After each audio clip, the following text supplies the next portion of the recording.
السلام عليكم ورحمة الله وبركاته، ازيكم يا حبايبي؟ يا رب تكونوا بخير. النهارده هنعمل مع بعض الجبنة الكريمي بنفس الشكل اللي انت شايفاه ده كده، طرية ولذيذة وناعمة جدا جدا، أحلى مليون مرة كمان من اللي بتشتريها من بره، وبطريقة سهلة جدا من شوية جبنة قريش موجودين عندك في التلاجة هتطلعي أحلى جبنة كريمي ممكن تدوقيها. وقبل ما نبدأ مع بعض في الطريقة هننزل بقى على طول نعمل لايك للفيديو، واللي ما اشتركش في القناة يشترك ويفعل زر الجرس على الكل عشان يوصله كل جديد من وصفات القناة.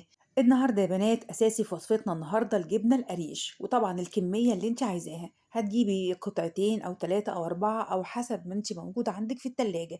وكمان المقادير اللي هنضيفها عليها النهارده تقريبيه، يعني بالنظر كده على حد ما نظبط الجبنه الكريمي بتاعتنا وتطلع مظبوطه. هننزل بالجبنه القريش زي ما احنا شايفين كده واحده ورا التانيه في الكبه، وهننزل عليهم بمعلقتين كبار من الزبدة أو من السمنة. طبعا معلقتين الزبدة أو السمنة دولت هي دي اللي هتعلي تست الجبنة وتخلي طعمها تحفة جدا وأحلى مليون مرة من اللي بتشتريها من بره. وبعد كده هننزل على الكمية اللي احنا شايفينها دي كلها بكوباية من اللبن. طبعا كمية اللبن اللي هتضيفيها دي ممكن نزود عليهم شوية صغيرين لو لقينا الجبنة الكريمي تقيلة شوية معانا في الكبة. وطبعا لو حد سألني ممكن نحط بداله لبن بودرة، طبعا ممكن تحطي لبن بودرة وتزودي عليه نص كوباية من المية. وهنلف بقى كل الخليط اللي معانا ده في الكبة كويس جدا لمدة 5 أو 7 دقايق لحد ما نحس ان القوام خلاص بقى كريمي وناعم جدا جدا، والجبن القريش تكون اختفت نهائي مع خليط اللبن والزبدة. خلاص كده خلصنا مرحلة اللف في الكبة خالص، وزي ما احنا شايفين الخليط بقى ناعم جدا جدا. تيجي بقى آخر مرحلة اللي هي مرحلة إضافة الزيت. هنكون بقى محضرين كوباية إلا ربع من الزيت، ده يا دوبك المقدار ده على قد الأربع قطع جبنة قريش اللي أنا حطيتهم جوه الكبة. طبعا لو هتقللي شوية من الجبنة القريش هتقللي مقدار الزيت، ولو هتزودي الكمية طبعا هتقللي مقدار الزيت اللي هننزل بيه. وهنلف بقى الخليط ده بقى كويس جدا برضو حوالي 5 أو 7 دقايق لحد الزيت كله ما يختلط بالجبنة القريش اللي معانا. ودي تبقى كده آخر خطوة من خطوات الجبنة الكريمي كده، اللي هنلف كويس جدا جدا في الكبة لحد كله بقى ما يختلط وتختفي الجبنة القريش نهائي.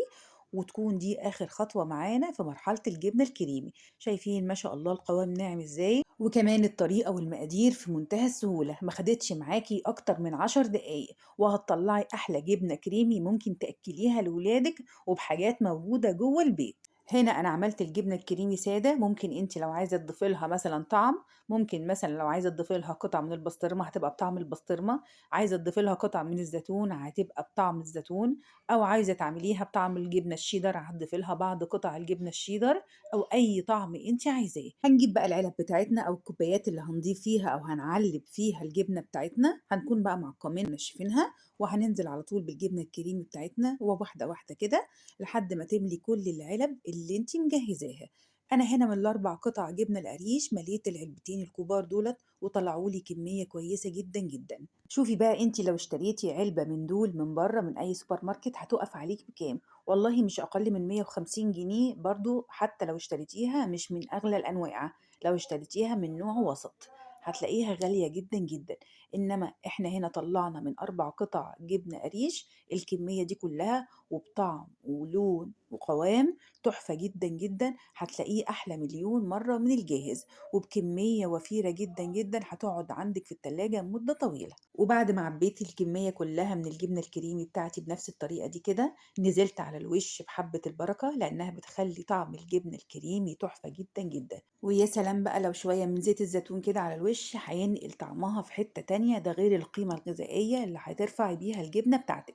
شايفين ما شاء الله الكمية وفيرة جدا، ده غير لونها وشكلها وطعمها تحفة، وهتنفعك جدا جدا في سحور رمضان، وهتبقى موجودة عندك بكمية محترمة، هتنفعك كذا يوم وهتلاقي الطعم عمره ما هيتغير معاكي يوم بعد يوم. وبكده نبقى خلصنا الفيديو بتاعنا النهاردة، أتمنى تجربوا الوصفة وإن شاء الله هتعجبكم جدا جدا وهتدعولي. أتمنى بقى اللي عجبه الفيديو ينزل يعمل لايك للفيديو ويشير بقى لكل أصحابكم وحبايبكم، واللي ما اشتركش في القناة ينزل يشترك ويفعل زر الجرس على الكل عشان يوصلوا كل جديد من وصفات القناة. والسلام عليكم ورحمة الله وبركاته.